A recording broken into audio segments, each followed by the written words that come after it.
Let's compare two lightsabers that use a Tsuba or handguard in the emitter area of the lightsaber hilt. So on the left we have a Saberforge ASP lightsaber that has a rebel emitter, so that's what gives the hilt the Tsuba or handguard. Now this is an ASP lightsaber. ASP means adaptive saber parts, so that means it's kind of this mix and match lightsaber hilt. So there's different, pommel, grip section, switch section, and also emitter area on this hilt. It's not any specific lightsaber hilt that Saberforge makes.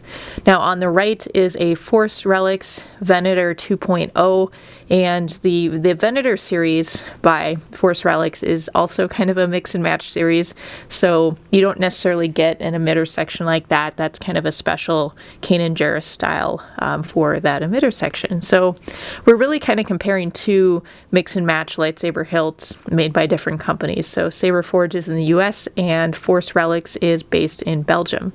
So let's start at the emitter section, which is really the most exciting part of this hilt, or either of these hilts.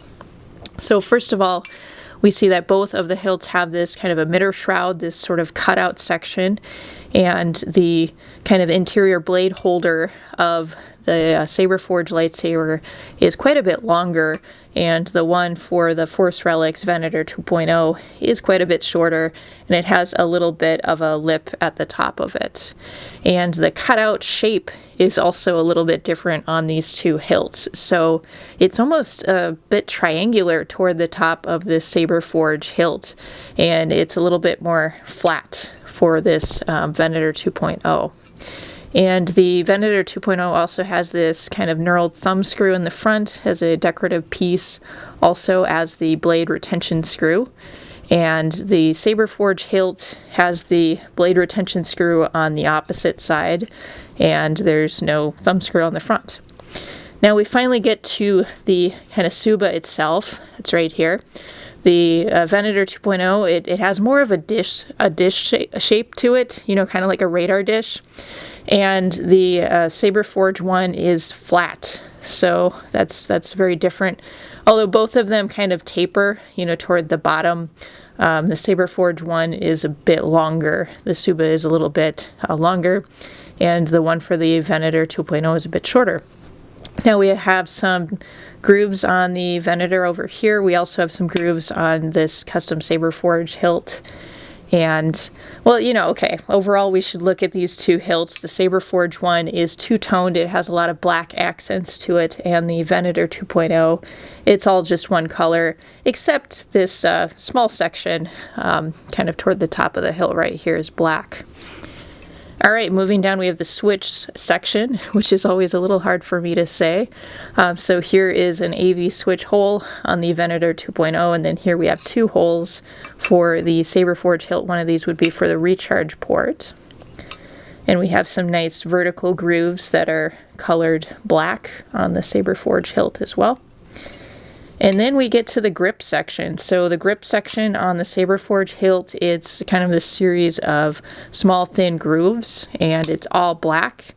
And for the Venator 2.0, we have a few small grooves kind of at the top and the bottom of the grip area, and the middle is just plain.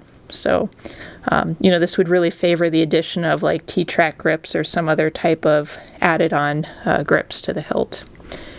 And then finally at the bottom of the saber, the bottom of the hilt, both of them feature a covertech wheel, slightly different in design. The covertech wheel for Venator is kind of flat and, solid.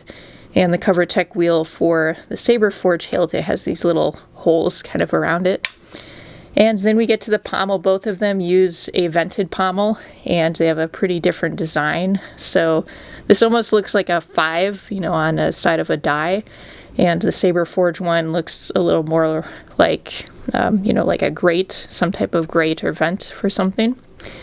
And we have these little kind of cutouts, these little indentations in the Saberforge pommel as well, whereas this Venator 2.0 uses some grooves near the pommel, or in the pommel rather. So that's just kind of a comparison of these two hilts, and they both feature removable pieces. So, you know, a lot of these pieces on the Saberforge hilt could come apart, and same thing, the pommel and the emitter section for the Venator 2.0, they also come apart. So I just thought we'd take a little bit of a look and compare these two Kanan Jarrus-like lightsabers, although, you know, they are made of mix and match components. But on the left is a Saberforge ASP lightsaber, and on the right is Force Relics Venator 2.0, and it has this kind of special, you know, Tsuba, Kanan Jarrus style Tsuba at the top. So here they are, you guys.